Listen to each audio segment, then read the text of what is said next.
अस्सलाम वालेकुम। Lecture 51 start करते हैं जी, कैफ 1 FAR 1 का। माजरत ये जो कुछ लिख दिया है मैंने, बेसिकली आज थोड़ा सा हमारी रिकॉर्डिंग के अंदर एक डिले आ गया था। माइक का कोई इशू आ रहा था, जिस वजह से कोई तकरीबन आधा घंटा आप लोगों की बदुआओं से या दुआओं से जो भी कहूँ वो लेट हो गया है। ठीक है जी, अब मेरे पास तकरीबन कोई 45-50 मिनट्स हैं जिसमें मैं आपको रिकॉर्डिंग जो है वो भेज रहा हूँ। पहले भी बच्चों को कह ही रहा था कि नया टॉपिक शुरू करना है आज, लेकिन जो क्वेश्चन होगा उसका वो कल ही करेंगे। लेकिन अब देखें उसमें भी नए टॉपिक में भी बहुत थोड़ी सी बात शायद हो सके, तो बहरहाल जितनी बात हो सकती है अगले 45-50 मिनट्स में वो कर लेते हैं इंशाल्लाह।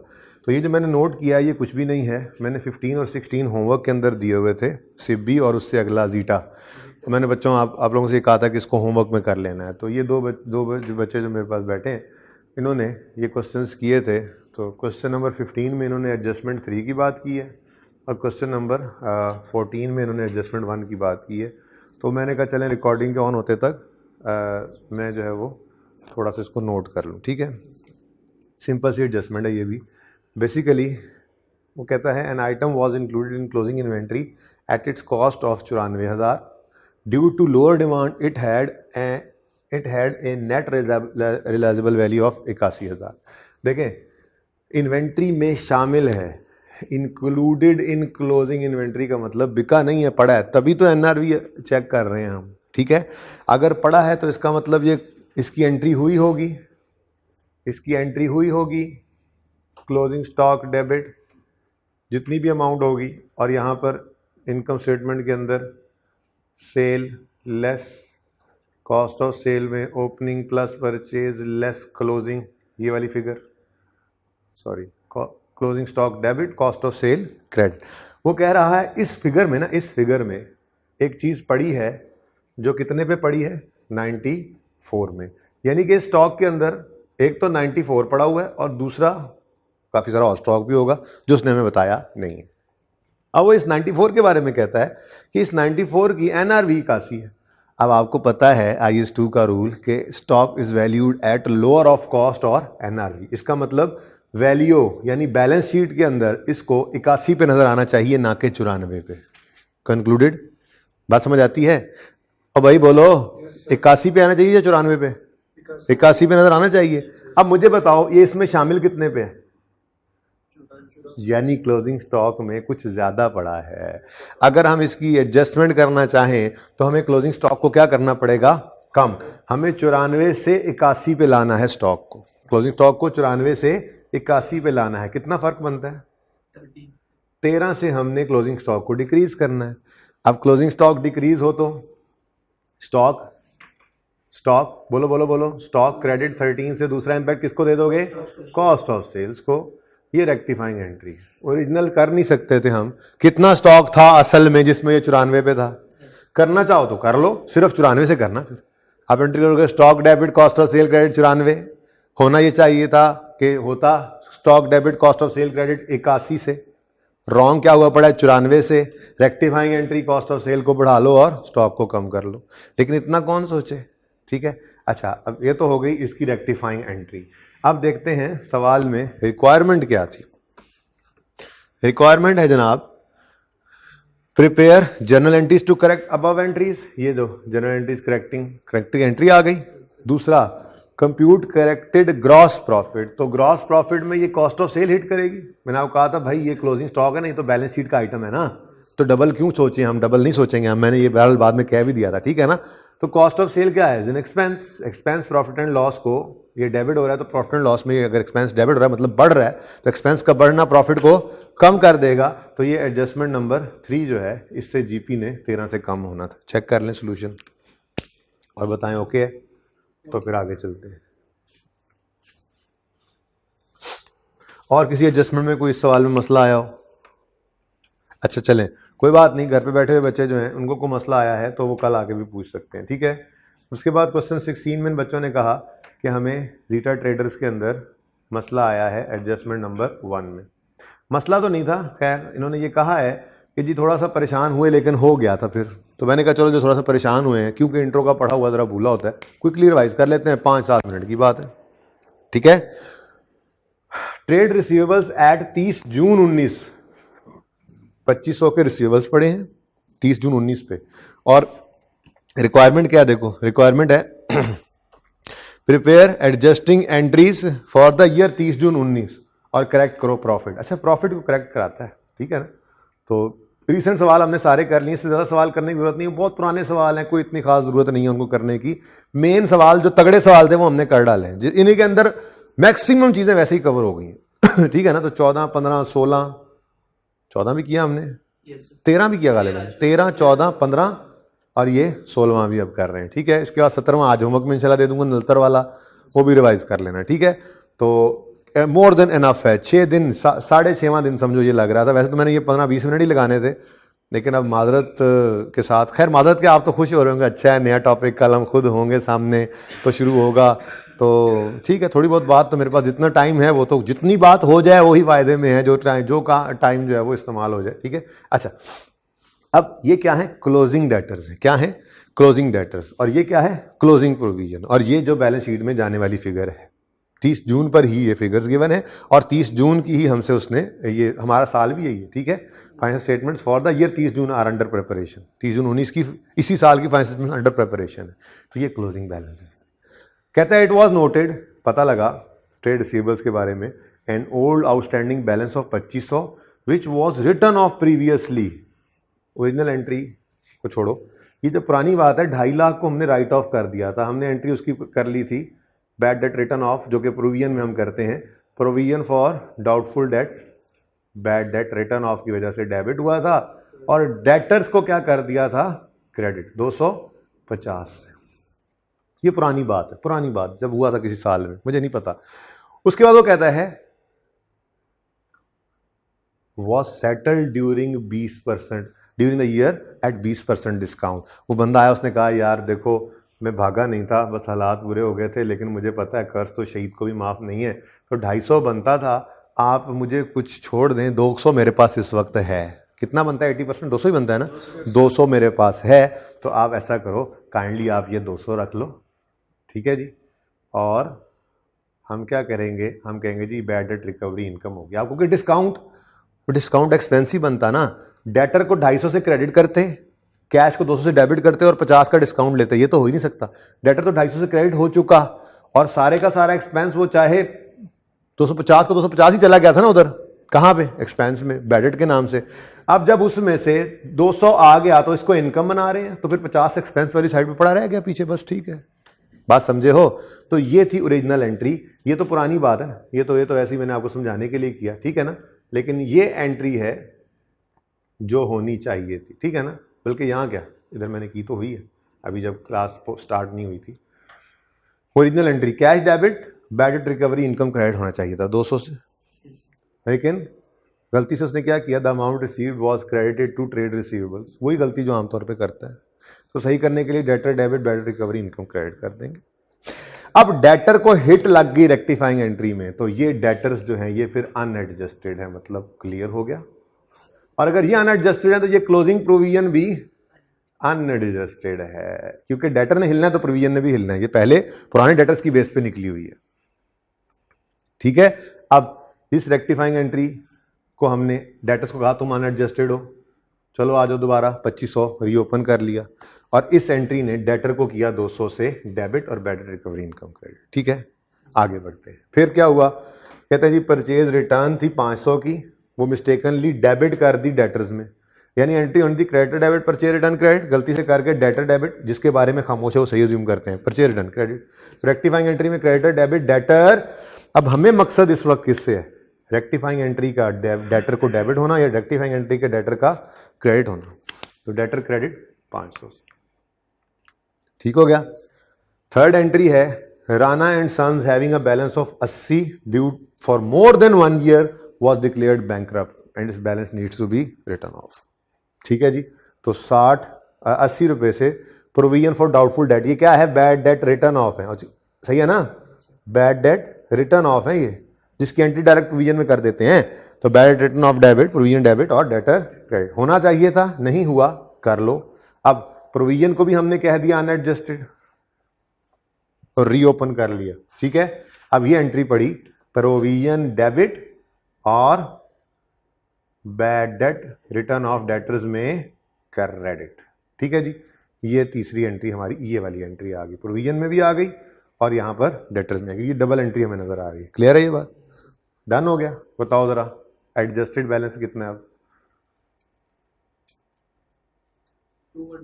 2120 के डेटर्स एडजस्टेड है। अब इन पे प्रोविजन निकलनी चाहिए, तो मैंने कहा जी टोटल जो है ना 2120 थे। ठीक है जी, अब पुराना सवाल ही होता बेसिक वाला ही, ठीक है, तो इसके अंदर प्रोविजन लग जाती। वैसे इस तरह का सवाल आना जरूरी मेरा नहीं ख्याल के आना चाहिए, क्योंकि स्पेसिफिक प्रोविजन अब टेस्ट नहीं कर सकता हो। लेकिन चलो अब ये सवाल तो पढ़ा है ना, जब पढ़ा है तो फिर देख लो, कोई मसला नहीं है, क्योंकि किताब में पढ़ा हुआ है। ठीक है, तो मुश्किल भी नहीं है। हम क्लोजिंग डेटर्स पे 2120 पे लगा देते प्रोविजन का रेट, लेकिन उसने साथ ही क्या कहा, ZT मेंटेन करते हैं provision at 25% of balance outstanding for more than 6 month at 30 June such balances are aggregated at 600, जिसमें के राणा एंड सन शामिल नहीं है। मतलब कहने का कि क्लोजिंग के ऊपर प्रोविजन लगानी है ना, तो इसमें 600 पड़ा है, जिसमें राणा एंड सन्स नहीं पड़ा। हमने कहा इसमें वैसे ही राणा एंड सन्स नहीं पड़ा हुआ, 80 हमने भी निकाला हुआ। ठीक है, तो इस 21-20 में से 600 के ऊपर कितने परसेंट लगा दो? वो कहते हैं 25%। 25% ऑफ द बैलेंस जो है वो डाउटफुल है। कितना बना? 150। और जो रिमेनिंग डेटर्स हैं, रिमेनिंग डेटर्स कितने बचते हैं? 1520। वो कहते हैं रिमेनिंग के ऊपर 5% लगा दो, तो 5% लगाया आपने, 76। टोटल प्रोविजन कितनी आ गई? 226। ये 226 यहां पर आ गया क्लोजिंग। अब इधर देखो, इधर देखो, देखो, देखो, देखो। अगर बैलेंसिंग आता है इस तरफ तो हम कहेंगे प्रोविजन क्रेडिट, ये रेक्टिफाइंग एंट्री आएगी। ठीक है ना, प्रोविजन क्रेडिट, बैड डेट, ये प्रोविजन क्रेडिट और bad debt expense profit and loss में डेबिट। और अगर इस तरफ बैलेंस आ गया तो कहेंगे provision debit, bad debt expense जो है प्रॉफिट एंड लॉस में क्रेडिट। अब चेक करो किस तरफ आ रहा है बैलेंस, इस तरफ ही आ रहा है। कितना आ रहा है? Bad debt expense, bad debt expense balancing, जो कहां जाना है? प्रॉफिट एंड लॉस में। कितना? 94। तो एक देखो, ये 4 एंट्रीज बन रही थी इस एडजस्टमेंट में से। ठीक है, पहली एंट्री रेक्टिफाइंग एंट्री, दूसरी एंट्री ये, तीसरी एंट्री ये, और चौथी एंट्री ये पड़ी है। अब मैं इसको ये करने की पास मेरे पास जगह नहीं है, मैं यहीं पर लिख रहा हूं। ठीक है, चौथी एंट्री क्या हो रही है? Provision debit, provision for doubtful debt debit, और बैड डेट एक्सपेंस क्रेडिट। ठीक है, डन जी। ओके, कुछ नोट तो नहीं करना?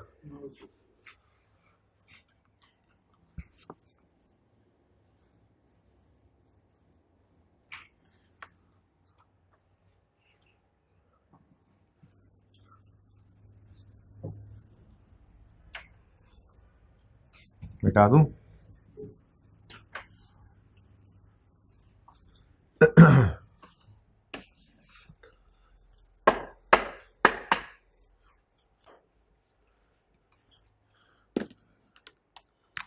जी, तो क्लास वर्क में हमने करेक्शन ऑफ एरर में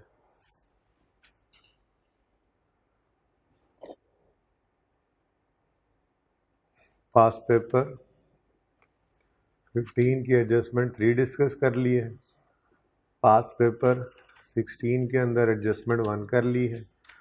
थोड़ी सी रिवीजन क्विकली कर लेते हैं ऑफ एक्रूअल्स। ठीक है जी, और उसके बाद स्टार्ट कर देंगे इंशाल्लाह statement of changes in equity, अगर टाइम बचा तो। ठीक है, और उसमें भी कोई सवाल नहीं करवाऊंगा, टेंशन ना लें। बेसिक सी 2-3 बातें हैं, दिल है उनमें से कोई एक कर दूं। जैसे इशुएंस ऑफ शेयर कैपिटल एक आसान सा कॉन्सेप्ट है, तो वो देखते हैं, अगर इसको शुरू कर पाए तो क्या कर लेंगे। फिलहाल तो हमने ये दोनों काम कर लिए। ठीक है जी, करेक्शन रिवीजन ऑफ एक्रूवल्स एक सवाल करवाऊंगा, वो ही हैंड आउट याद होगा आपको। हैंड आउट आप तक पहुंच भी चुका हुआ है ना?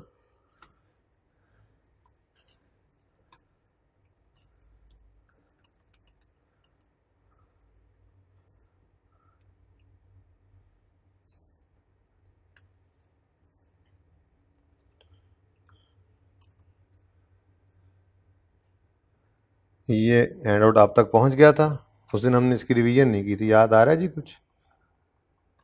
ये हैंड आउट आप तक पहुंचा हुआ है नहीं पहुंचा हुआ जी? जिसमें BRS बनी हुई थी हमारी, नहीं पहुंचा हुआ तो आज पहुंच जाएगा, टेंशन की कोई बात नहीं है, ठीक है। जब हमने Mint Mart question number 2 solve किया था टेस्ट 5 का, और सिब्बी सॉल्व नहीं कर पाए थे, लेकिन सिब्बी होमवर्क में चला गया था, ये नीचे कैरी डाउन हो गया था, ठीक है। इसको सही चेंज तो करना है मैंने। ये revision of accrual and pre payments जो है, ये सवाल हमने करने हैं, करें। ये 3 सवाल हैं, इनमें से कोई एक बता दें, अपनी मर्जी का, वो मैं करवा देता हूँ, बाकी 2 आप कर लीजिएगा। 4 हैं, बल्कि मैं खुद देखता हूँ। एडवांस में आता है फरवरी को, हाँ एक तो 1 कर लेते हैं, इसमें प्री पेमेंट आ जाएगी, फिर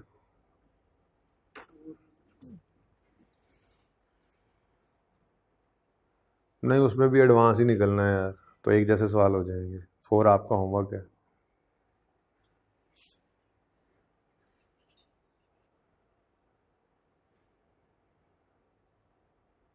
ये भी एडवांस है, तो बहरहाल क्वेश्चन नंबर 1 मैं करवा देता हूँ, और क्वेश्चन नंबर 3 मैं करवा देता हूँ, 2 और 5 आपका होमवर्क हो जाएगी, ठीक है। करें शुरू। 1, Qasim acquired a shop on rent.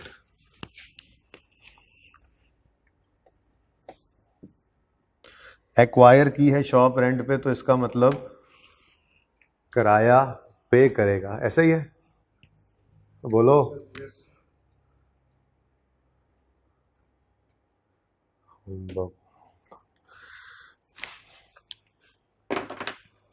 अच्छा जी ठीक है, किराया पे करेगा, तो हमसे रिक्वायर्ड क्या है, रेंट का अकाउंट बना दें। क्या रिक्वायर्ड है जी? रेंट का अकाउंट बना दें। तो रेंट का अकाउंट बना लेते हैं जी, लेकिन ना आप एक मेहरबानी करें और लिख लें steps for solving accrual question, intro वाला, ज़रा जल्दी कर लेंगे काइंडली, ये बिल्कुल इंट्रो की बेसिक वाली रिवीजन है। मैंने ज़बानी ये स्टेप्स रिवाइज भी किए थे, अगर आपको याद हो तो। मैंने एक सवाल एक्रूअल वाला जो करवाया था ना, गालिबन स्काई इलेक्ट्रॉनिक्स में एक एडजस्टमेंट थी जिसके अंदर हमने उसको यूज़ किया था, ठीक है ना, तो मैंने बात रिवाइज की थी, ओके।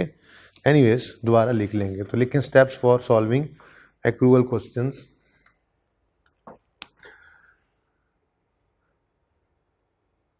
देखें जी, एक्सपेंस जो होता है ना, एक्सपेंस वो प्रीपेड भी हो सकता है और पेएबल भी हो सकता है, ठीक है ना। तो हम एक ही लेजर बना लिए करते हैं। मैंने आपसे कहा था मिसाल के तौर पे कासिम ने जो है वो कई दुकानें खरीदी, कई दुकानें किराए पे ली हुई हैं, किसी का किराया एडवांस में जाता हो, किसी का एरियर में जाता हो, तो एक ही वक्त में रेंट एक्सपेंस के लेजर में प्रीपेड और पेएबल दोनों आ सकते हैं ना, ठीक है ना। इसलिए हम कंसोलिडेटेड सा लेजर बना लेते थे, ठीक है। अच्छा, रेंट एक्सपेंस,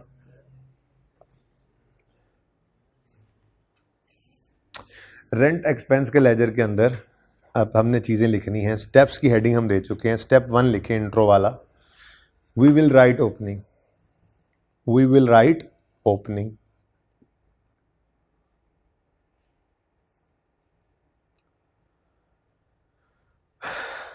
सवाल के अंदर ईयर हमारा है फॉर द ईयर 31/11 है, तो 1 जनवरी 11 पे ओपनिंग। अगर ओपनिंग एसेट प्रीपेड हो, एक्सपेंस अगर प्रीपेड हो, तो ये एसेट कहलाता है ना, यानी कि हमने अभी सर्विस यूज़ नहीं की होती, पैसे पहले दे दिए, तो ये एसेट होता है। एसेट क्यों होता है, बात शायद हुई भी थी, ये एक राइट होता है to receive services in future. और अगर ये एक्सपेंस पेएबल है तो ये एक लायबिलिटी होती है। लायबिलिटी क्या होती है जी? To pay cash in future. Liability obligation to pay, obligation to pay in future, ठीक है ना। तो अगर एक्सपेंस प्रीपेड है जी तो एसेट होगा। एसेट को ओपनिंग इस तरफ आता है, ओपनिंग प्रीपेड। बल्कि मैं एक ही सवाल करवाऊंगा, कल डिस्कस कर लेंगे, ये भी होमवर्क में। ये ना समझना कि क्लास जल्दी ख़त्म करनी है। क्लास में जो कुछ सोचा वो नहीं पढ़ा रहा, ठीक है, वो पढ़ा भी नहीं सकूंगा। आपको पता ही है एक खास स्पीड है, बस वही है, उसके ऊपर तो बस मिसिंग करने लग जाती है मेरी और आपकी दोनों की गाड़ी, ये वाली जो गाड़ी चल रही है हमारी सेशन नाम से, ठीक है ना। अच्छा, इंट्रो रिवीजन। ओपनिंग लिखेंगे, यकम जनवरी 11 पर ओपनिंग में प्रीपेड है या पेएबल है, बता दो बेटा। ना तो प्रीपेड है ना पेएबल है, क्योंकि यकम फरवरी 11 को तो इसने दुकान किराए पे ली है। तुम कह रहे हो यकम जनवरी पे ओपनिंग में कुछ पड़ा है, ओपनिंग में कुछ नहीं पड़ा। ठीक है, आगे बढ़ते हैं। कहता है जी quarterly rent is paid. Quarter का एक साल में कितने क्वार्टर होते हैं? 4। और हर क्वार्टर में कितने महीने होते हैं? 3। ठीक है, यकम जनवरी 11 को हमारा साल शुरू हो रहा है, 31 दिसंबर 11 पे ख़त्म हो रहा है, और ये क्वार्टर्स हैं साल के, वैसे तो साल के ये क्वार्टर्स हैं, ठीक है। लेकिन अब हमारे साल के हिसाब से थोड़ा ही रेंट एग्रीमेंट बना हुआ है, रेंट एग्रीमेंट का अपना साल है। ये किस दिन दुकान किराए पे ली भाई साहब ने? बोलो। यकम फरवरी 11 में, तो फरवरी मार्च अप्रैल एक क्वार्टर इधर बन जाएगा, फिर मई जून जुलाई दूसरा क्वार्टर यहाँ बनेगा, अगस्त सितंबर अक्टूबर यहाँ पर, और नवंबर दिसंबर, और अगला साल जनवरी। ठीक है, ये इस तरह से क्वार्टर बनेंगे। अब हर क्वार्टर का किराया भाई क्वार्टर के स्टार्ट में भी पे हो सकता है और उस क्वार्टर के एंड पे भी पे हो सकता है। ठीक है, ये तो हमें सवाल ही बताया करेगा कि एरियर में है या एडवांस में। ये बात याद है आपको कि एक्सपेंस अगर पेएबल है तो इसके अल्टरनेटिव नेम्स और कौन कौन से थे?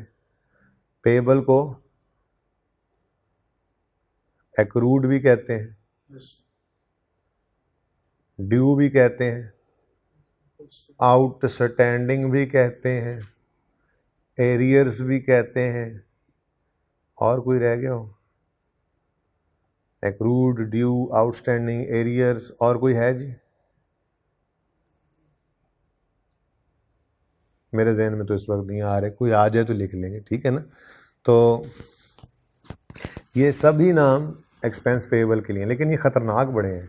ये क्रूड हो, ड्यू हो, आउटस्टैंडिंग हो, एरियर्स हो, पेएबल, चलो पेएबल ही है। ये जो अल्फाज है ना, एक और भी है सही जो नॉर्मली इस्तेमाल होता है, मेरे जहन में नहीं आ रहा, पता नहीं दिमाग इस वक्त क्या कहीं और लगा हुआ है। टेंशन हो गई थी ना असल में, आधा घंटा क्लास नहीं ना चल सकी, तो मैं यहाँ पे परेशान बैठा था कि मेरे बच्चे क्या पढ़ेंगे आज, अगर खुदा ना खास्ता ऐसा हुआ कि रिकॉर्डिंग ना हो सकी तो क्या होगा, हम तो जीते जी मर जाएंगे। तो उस टेंशन में ना मुझे वो लफ्ज़ भूल गया। ठीक है, तो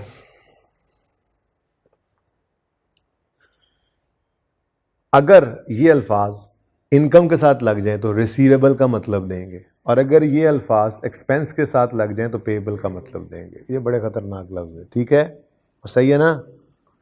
अच्छा जी, तो बहरहाल अब प्रीपेड वो एडवांस भी कह देते हैं, ठीक है। अब कहता है कि क्वार्टरली रेंट है 9,000, यानी कि हर क्वार्टर का 9,000 है, तो फिर हर महीने का 3,000 हुआ ना, ठीक है। Quarterly rent is 9,000 and rent of each quarter is paid in advance. मतलब यकम फरवरी 11 को 9,000 पे होगा, और ये होगा फरवरी मार्च अप्रैल का। फिर यकम मई को दोबारा 9,000 पे होगा, और ये होगा मई जून जुलाई का। फिर यकम अगस्त को 9,000 पे होगा, ये होगा अगस्त सितंबर अक्टूबर का।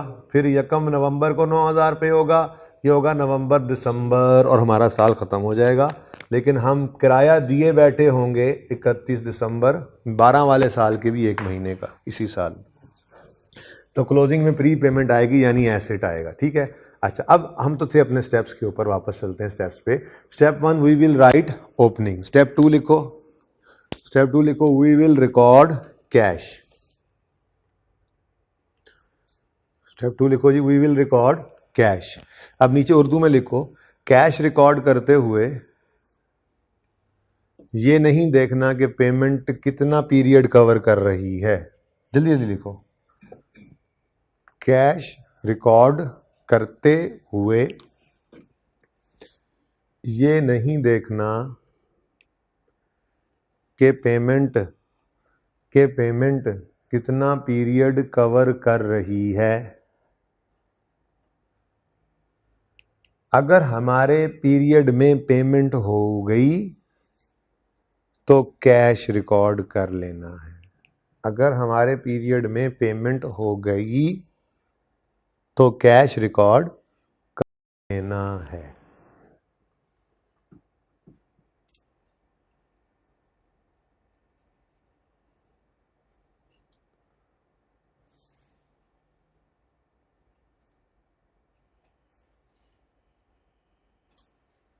ठीक है जी। इसका मतलब हम ये चारों पेमेंट्स रिकॉर्ड करेंगे क्योंकि हमारे पीरियड में हो रही हैं, और हमने इस वक्त नहीं देखना कि ये हमारे साल से आगे की हो रही हैं, ये हमारे साल में पूरी पेमेंट हो रही है नहीं हो रही। बस हमारे पीरियड में हमारी जेब से कैश निकल गया तो हमने उसको रिकॉर्ड करना ही करना है। तो फिर यकम फरवरी 11 को भी पेमेंट हुई, यकम मई 11 को भी पेमेंट हुई, यकम अगस्त 11 को भी पेमेंट हुई, और यकम नवंबर 11 को भी पेमेंट हुई। तो सब में एक्सपेंस के केस में रिवाइज कराया था ना, एक्सपेंस डेबिट होता है और कैश क्रेडिट, इसलिए मैंने इस तरफ कैश लिखा। याद आ रही हैं बातें? और चारों पेमेंट्स हैं 9,9,9,9,9,000। हाँ 9 नहीं है, 9 है, 9 फौरन ही बेचारे। हाँ ओके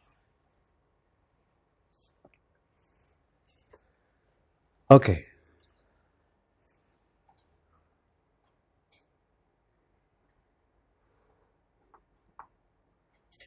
अच्छा जी, स्टेप 2 हो गया। स्टेप 3 वी विल, देखो, we will calculate closing balance.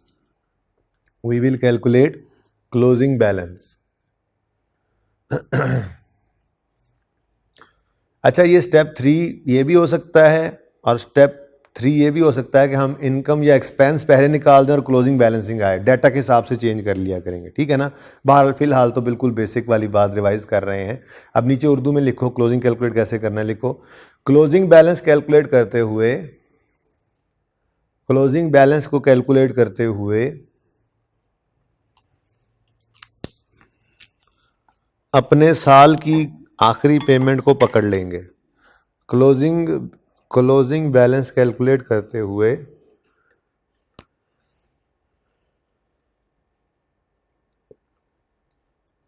अपने साल की आखिरी पेमेंट को पकड़ लेंगे।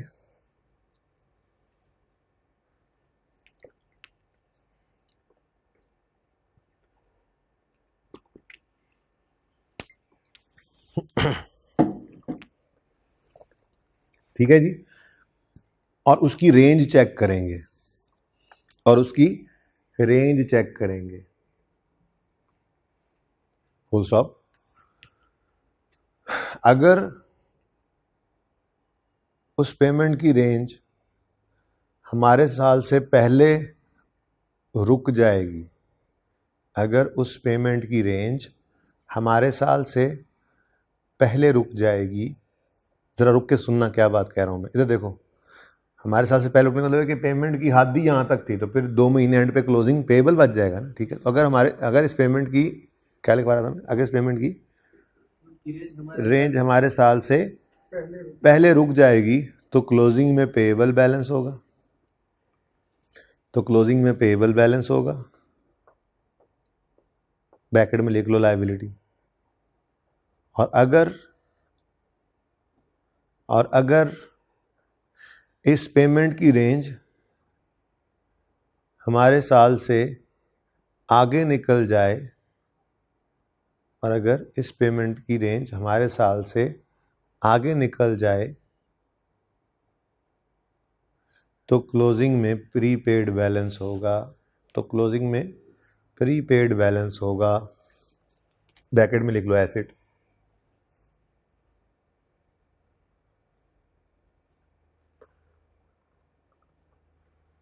ठीक है।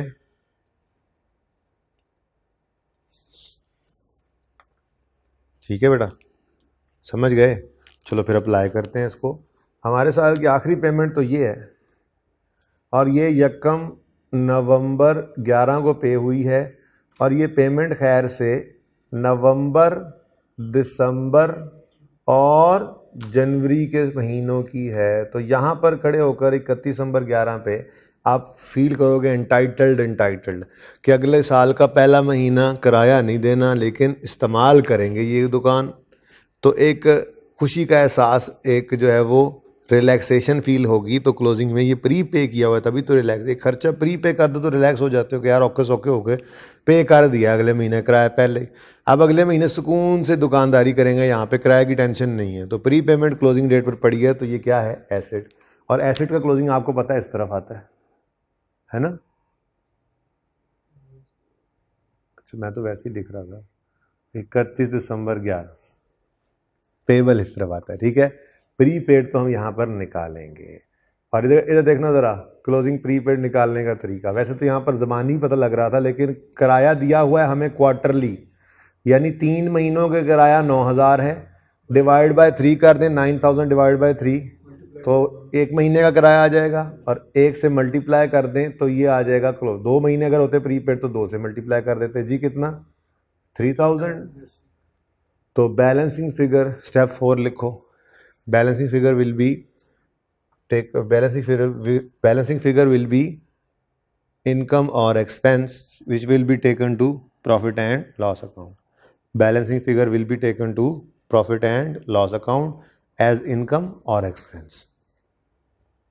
ये अक्रूवल की इनकम की रिवीजन अच्छे तरीके से और जाके होगी इंशाल्लाह, ये इनकम एक्सपेंडिचर के टॉपिक में जाके, जब सब्सक्रिप्शन इनकम के मुश्किल एडजस्टमेंट्स देखेंगे हम इंशाल्लाह, ठीक है ना। एनीवेज फिलहाल मैंने क्या बोला, step 4 balancing figure will be will be taken to profit and loss account as income और एक्सपेंस। देखो स्टेप्स हैं जनरल, ओपनिंग बैलेंस लिखेंगे, एक्सपेंस में प्रीपेड पेबल होता है, इनकम में रिसीवेबल अनअर्न्ड होता है। कैश रिकॉर्ड करेंगे, एक्सपेंस के केस में कैश पेड, इनकम के केस में कैश रिसीव्ड रिकॉर्ड करेंगे। क्लोजिंग बैलेंस निकालेंगे, एक्सपेंस के केस में पेबल या प्रीपेड आता है, इनकम के केस में एडवांस यानी अनअर्न्ड या रिसीवेबल हुआ करेगा। और बैलेंसिंग फिगर अगर एक्सपेंस है तो प्रॉफिट एंड लॉस में एक्सपेंस जाएगा, इनकम है तो इनकम चली जाएगी, ठीक है ना। अब बैलेंसिंग फिगर किस तरफ आ रही है, क्रेडिट साइड पे, कितनी 30। देखो ना सादा सी बात है, अगर 1 महीने का किराया 3000 है और 11 महीने ये बिल्डिंग इस्तेमाल की है, शॉप इस्तेमाल की, 33,000 ही बनता था ना। मैकेनिज्म ये ऐसा चला कि उसने हमें रेंट एक्सपेंस की फिगर सही दे दी, बैलेंसिंग, जो कि जाया करती है प्रॉफिट एंड लॉस, ठीक है जी।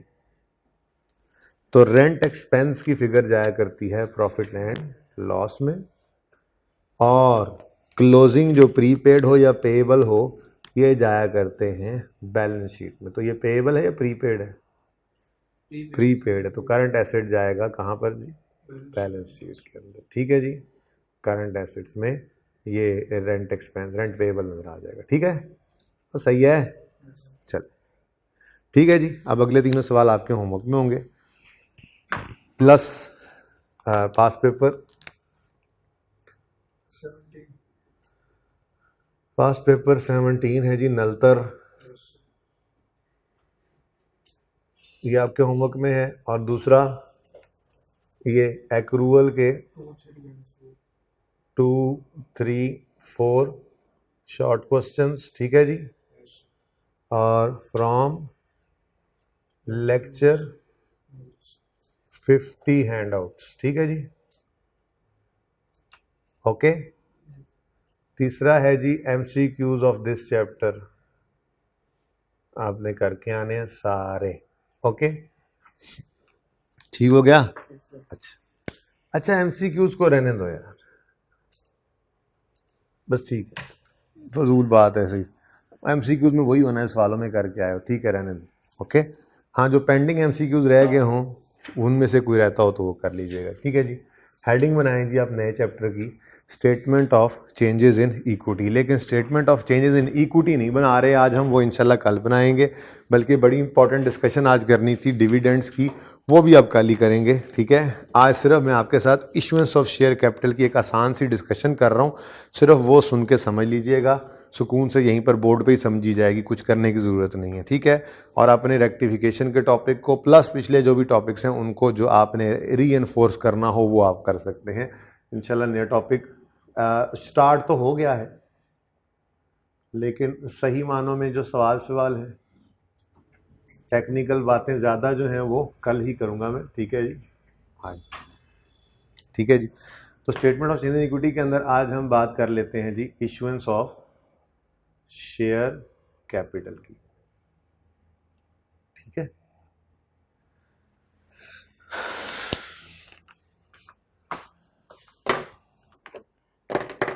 अच्छा जी, शेयर कैपिटल होता क्या है, थोड़ी सी इसकी साइंस, थोड़ी सी इसकी लॉजिक समझते हैं जरा। इधर देखें, कंपनी के अंदर ना hundreds of thousands of owners होते हैं। लोग आते हैं अपना पैसा लेकर, ठीक है, और कंपनी को वो पैसा देते हैं और कंपनी उसके बदले में इनको शेयर सर्टिफिकेट दे देती है। मिसाल के तौर पे एक मिस्टर ए है, ठीक है जी, और वो 50 रुपये लेकर आए, ठीक है जी, और ये मिस्टर ए है, ओके। फिर एक मिस्टर बी है, वो लेकर आए 20 रुपये, ठीक है जी, और फिर मिस्टर सी हैं, वो लेकर आए 30 रुपये, लेट्स सी। अब जब मिस्टर ए आए तो कंपनी ने उनको 1, 2, 3, 4 और 5 शेयर सर्टिफिकेट्स पकड़ा देने हैं, जिसके ऊपर फेस के ऊपर लिखा होगा 10 रुपये, 10 रुपये, 10 रुपये। पक्की बेच रहे थे ना जैसे, ठीक है, 10 रुपये, 10 रुपये, 10 रुपये, ठीक है। इस 10 रुपये को कहा जाता है फेस वैल्यू। क्या कहा जाता है जी? Face value. तो भाई पाकिस्तान के अंदर तो हर शेयर के मुंह के ऊपर 10 रुपये से ज़्यादा कुछ नहीं लिखा जा सकता, यानी पाकिस्तान के अंदर शेयर की फेस वैल्यू 10 रुपये होनी चाहिए। हाँ, ज़रूरी नहीं है कि 10 रुपये वाली चीज़ 10 रुपये में बेचें, कीमती कंपनियाँ महंगे शेयर्स भी बेच लेती हैं, वो बात बाद की है, ठीक है ना। और दूसरी बात, सवाल में कभी 1 रुपया आ जाए फेस वैल्यू या 100 रुपये आ जाए तो परेशान नहीं हो जाना। बाहर से भी सवाल उठा लिए जाते हैं, बाहर के मुल्कों में ये रुपया भी हो सकती है, 100 रुपया भी हो सकती है, ठीक है ना। लेकिन हमारे मुल्क में वैसे फेस वैल्यू जो है वो 10 रुपये होती है, ठीक है। तो ए को कितने फिर सर्टिफिकेट्स मिल जाएंगे? तो फिर बी को कितने मिलेंगे? 2, ठीक है ना। हर एक के ऊपर क्या लिखा होगा? 10-10 रुपये। और सी को कितने मिलेंगे? बात समझ गए? Now this is called share capital, यानी कि ओनर अपने अपने शेयर को शो करने के लिए सर्टिफिकेट्स लेके जाएंगे ना, ठीक है। हर बंदे का इस कंपनी में शेयर है, जिसका 50 रुपये का शेयर है, इसका ये टोटल 100 रुपये कंपनी, टोटल 3 बंदे 100 रुपये, और ये कंपनी 100 रुपये से काम इसने शुरू किया है, 100 रुपये इसमें इन्वेस्ट किए गए हैं। तो इस 100 रुपये में से ए ने 50 शेयर डाला हुआ है, बी ने 20 का और सी ने 30 का। पार्टनरशिप नहीं है, कंपनी है, इसमें बहुत ज़्यादा ओनर्स होते हैं, ठीक है। तो ये जो शेयर्स इशू करती है कंपनी, तो कंपनी शेयर इशू करके उससे कैश रिसीव करती है, ठीक है। अब ये इशुएंस ऑफ शेयर कैपिटल जो है, इसकी थोड़ी सी डिस्कशन है। ये डिस्कशन होपफुली 10 मिनट में ओवर हो जाएगी, सिंपल सी डिस्कशन है, फिर क्लास भी ओवर कर देंगे, ठीक है जी।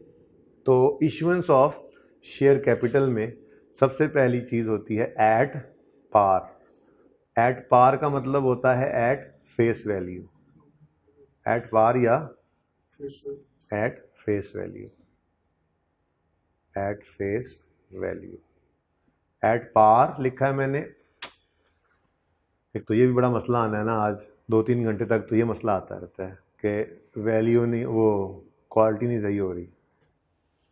एट पार और at face value, face value लिखूं, फेयर वैल्यू ना ले लूं, ठीक है। इसके अंदर एग्जाम्पल बनाते हैं हम, ठीक है जी। एग्जाम्पल क्या है कि अ कंपनी इशूड, ऐसे ही मैं अभी बनाता जा रहा हूं, ठीक है ना। A company issued 50 shares at ₹10 each, और the face value of each share is ₹10 also. इसको कहते हैं इशुएंस एट पार या फेस वैल्यू, कि 10 रुपये ही शेयर के मुंह पे लिखा हुआ है और 10 रुपये लेकर एक शेयर भी दे दिया, ठीक है। अब इस एग्जाम्पल की जर्नल एंट्री अगर करें,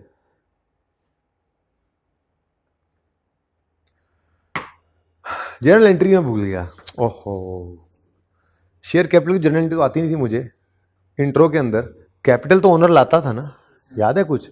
कैपिटल लाने की एंट्री क्या करते थे? कैश डेबिट और कैपिटल क्रेडिट।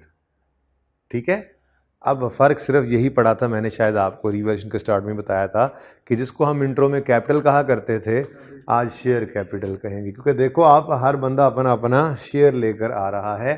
तो कैश डेबिट और शेयर कैपिटल क्रेडिट, क्या चीज जी? Share capital credit. और इधर देखो कैश कितने शेयर्स हैं? 50। हर एक शेयर कितने का है? 10। तो कंपनी को कितने पैसे रिसीव होंगे? 500। तो cash debit share capital credit 500। ये होगी जनाब एग्जाम्पल नंबर 1। ठीक है जी। अच्छा, अब मिसाल के तौर पे एक कोई स्ट्रॉन्ग कंपनी है, लेट्स से होंडा वाले जो, ठीक है, होंडा वालों ने सोचा कि हम गाड़ियां बहुत बना चुके, अब हम जहाज़ बनाना शुरू करते हैं, हवाई जहाज़। ठीक है जी। और उन्होंने हवाई जहाज़ बनाने का एक प्लांट जो है वो लगाने का सोचा, और लोगों से ये कहा कि आप लोग अपने अपने पैसे घरों से लेकर आएं और इन्वेस्टमेंट करें। कर सकते हैं ये काम। ठीक है, अब कंपनी बड़ी स्ट्रांग है, ठीक है ना। अ स्ट्रांग कंपनी इशूड, यहाँ पे तो नंबर 2 कर देंगे ये example. A strong company issued let's say 120 shares, ऐसे एग्जाम्पल है, ठीक है ना। 120 शेयर्स एट ₹15 ईच। और अगली बात सुनो, the face value of each share is ₹10। ठीक है। अब भाई क्या ये मुमकिन है? यस ऑफ कोर्स मुमकिन है। होंडा वाले दे तो 10 रुपये वाला पर्चा रहे हैं, लेकिन कह रहे हैं आने वाले मोजिज मेहमानों से, बस इसी साइड पे रखें जी, कैमरा उस तरफ अब नहीं जाना, बस ये सिर्फ डिस्कशन हो, ठीक है। अच्छा, कह रहे हैं आने वाले मोजिज ओनर्स से कि भाई 10 रुपये का शेयर है, देंगे 15 रुपये में। अब लेने वाले भी भागम भाग ले रहे हैं, क्योंकि उन्हें पता है होंडा बड़ी ज़बरदस्त मजबूत स्ट्रॉन्ग कंपनी है भाई। ठीक है, तो इस कंपनी के तो पहले गाड़ियां भी बड़ी अच्छी बिकती थी और बड़ी अच्छी गाड़ी बनाते थे, ये हवाई जहाज़ भी अच्छा ही बनाएंगे। तो इन्होंने इंशाल्लाह कुछ ही अरसे में मार्केट में बड़ा नाम कमा लेना, बड़े डिविडेंड मिलने हैं, इनके शेयर की प्राइस तो पता नहीं आसमानों को छूने लग जाएगी। 200-300 का यही शेयर बिकेगा जो आज 15 का ले रहे हैं, तो लोग भागम भाग ले लेते हैं। लेकिन इस इशुएंस को कहा जाता है एट प्रीमियम। क्या कहा जाता है जी? At premium. At premium. तो इशुएंस ऑफ शेयर कैपिटल है एट प्रीमियम। मैंने कहा एक स्ट्रॉन्ग कंपनी है जिसने, इधर देखो, 10 वाला शेयर 15 रुपए का इशू कर दिया। अब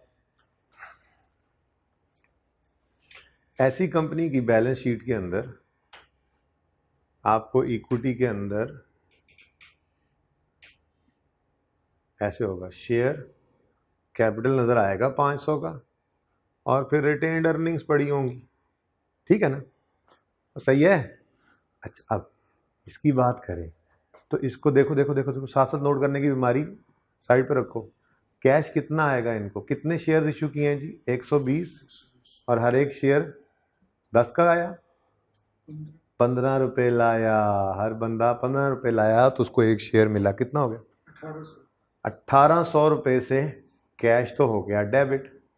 अब आज की सबसे अहम बात,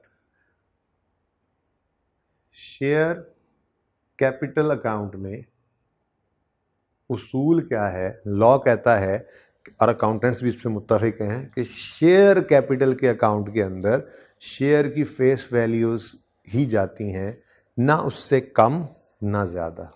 रूल की बात है ये एज अ रूल है कि शेयर कैपिटल में तो हमेशा शेयर की फेस वैल्यू ही जाएगी। ठीक है जी, ओके। शेयर कैपिटल में हमेशा फेस वैल्यू ऑफ शेयर्स ही जाएगी। ओके, ना कम ना ज़्यादा। अब मसला क्या हो गया? मसला ये हो गया कि हमें 120 शेयर्स आए हैं और हमने अगर उसमें फेस वैल्यू हम डालें सिर्फ तो 120 इंटू ₹10 कितना बनता है? 1200 रुपया। अब ये एंट्री टैली नहीं हो रही तो शेयर प्रीमियम नामी एक नया अकाउंट ओपन होगा, ठीक है जी, और बैलेंसिंग फिगर उसके अंदर चली जाएगी 600। बैलेंसिंग भी लिख सकते हो आप 120 इंटू ₹5 भी लिख सकते, ठीक है। और भाई ये शेयर कैपिटल ही है समझो। कौन लाया? ओनर। ये घर से 15 रुपए घर से कौन लाया था? ओनर। तो ये 15 ही तो बटे पड़े हैं, तो शेयर कैपिटल भी ओनर घर से लाया है, शेयर प्रीमियम भी ओनर घर से ही लाया है, ठीक है। बस फर्क क्या होगा, ऐसी कंपनी की जो बैलेंस शीट होगी उसकी जो इक्विटी होगी, इधर देखो देखो देखो सारे, उस इक्विटी में शेयर कैपिटल भी नजर आ रहा होगा और साथ ही शेयर प्रीमियम भी नजर आएगा 600। और ये कंपनी की स्ट्रेंथ शो कर रहा होगा कि यार बड़ी मजबूत कंपनी है कि लोगों ने 10 वाली चीज 15, 16, 17 देकर इनकी खरीदी थी, ठीक है। तो issuance of shares at premium भी हो सकता है। और कोई मातड़ सी कंपनी हो, मलंग लिमिटेड भाई कह रहे हैं, ठीक है जी, तो उनको डिस्काउंट भी देना पड़ सकता है, ठीक है जी। एग्जाम्पल से ही हम तो समझेंगे बात। अब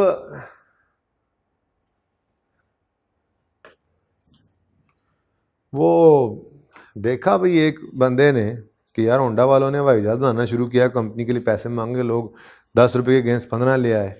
तो एक बंदे का दिल करने का चलो यार मैं भी ये काम करके देख लेता हूँ, ठीक है। कंपनी उसकी चल रही थी लेकिन लॉसेज में थी। उसने लोगों को कहा भाई पैसे लेकर आए, और उसने 10-10 रुपए के शेयर अपनी प्रिंटिंग मशीन से प्रिंट करके रख लिए, ठीक है। और उसने कहा जी मुझे ना बस चाहिए कोई यही कोई, आप ले आए जी 100 शेयर्स, ठीक है। लेकिन जब उसने ऐसी को बात सोची ना, ऐसी तो देखो ऐसी को बात सोची ना 15 रुपए का एक शेयर दें, तो अगलों ने कहा सॉरी भाई हम तो 10 में भी लेने पे तैयार नहीं है आपका शेयर। अब मजबूरन उन्होंने कहा चलो अच्छे दिन तो आएंगे ही, मेहनत करते हैं, ठीक है। तो weak company issued 100 shares at ₹8 each, यानी एट डिस्काउंट। क्या मतलब भाई, शेयर की फेस वैल्यू पर तो हमेशा ही पाकिस्तान में रूल क्या है, 10 लिखा होगा। अब एक चीज के ऊपर 10 लिखा मतलब वो 10 की चीज है ना। अब वो 10 की चीज कितने में दे रहे हैं, 8 में बेचारे दे रहे हैं, ठीक है। तो weak company issued 100 shares at ₹8 each, the face value of each share is ₹10, ठीक है जी। अब एंट्री क्या होगी भाई, कैश कितने शेयर्स, 100 शेयर्स आए, हर एक के बदले 8 रुपए, 100 शेयर्स इशू किए ना, हर एक के बदले 8 रुपए आए, तो कितने आ गए भाई कैश, 800।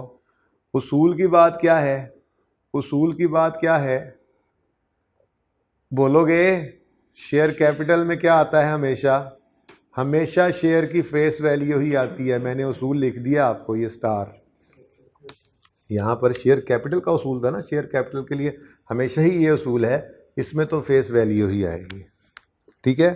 तो इसका मतलब 1000 से शेयर कैपिटल क्रेडिट हो गया। अब बैलेंस नहीं हो रही है एंट्री, तो 200 रुपये का डिस्काउंट एक्सपेंस हो जाएगा। क्या होगा जी, अच्छा ये प्रॉफिट एंड लॉस में कहाँ नज़र आना है कहाँ नहीं आना है, इसकी डिस्कशन फिर किसी वक्त कर लेंगे, ठीक है। फिलहाल तो मैं बना ही सिर्फ क्या रहा था, बैलेंस शीट।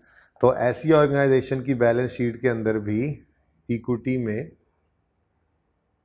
नज़र आएगा शेयर कैपिटल ओनली, ठीक है जी, और वो भी कितने पे, 1000 पे, और रिटेन्ड अर्निंग्स होगी, शेयर प्रीमियम नहीं पड़ा होगा। और ये एक्सपेंस प्रॉफिट एंड लॉस के अंदर, expenses income profit and loss में जाते हैं, ठीक है ना, ये वहाँ पे चला जाएगा, ठीक है जी। तो ये है इशुएंस ऑफ शेयर कैपिटल। इंशाल्लाह कल डिविडेंड की बात करके बाकायदा तौर पे statement of change in equity को शुरू करेंगे और बेसिक शायद पूरा भी हो जाए वो, ठीक है। आसान सा टॉपिक है, 4 से 5 दिन लगते हैं उसमें, ठीक है जी। तो भाई आज के लिए बस इतना ही, ठीक है। होमवर्क के अंदर आपने 17 नलतर करना है, एक्रूअल के 2, 3, 4 शॉर्टकट्स कहना, शॉर्ट क्वेश्चंस करने हैं लेक्चर 50 के हैंडआउट से, और कोई पेंडेंसीज हैं तो उनको रिमूव कर लीजिएगा। आमिर भाई उधर से एक बार लगा के इनको फिर यहाँ पे स्टॉप कर दीजिएगा, ज़िंदगी रही तो मुलाकात होगी। अल्लाह हाफिज़, अस्सलाम वालेकुम।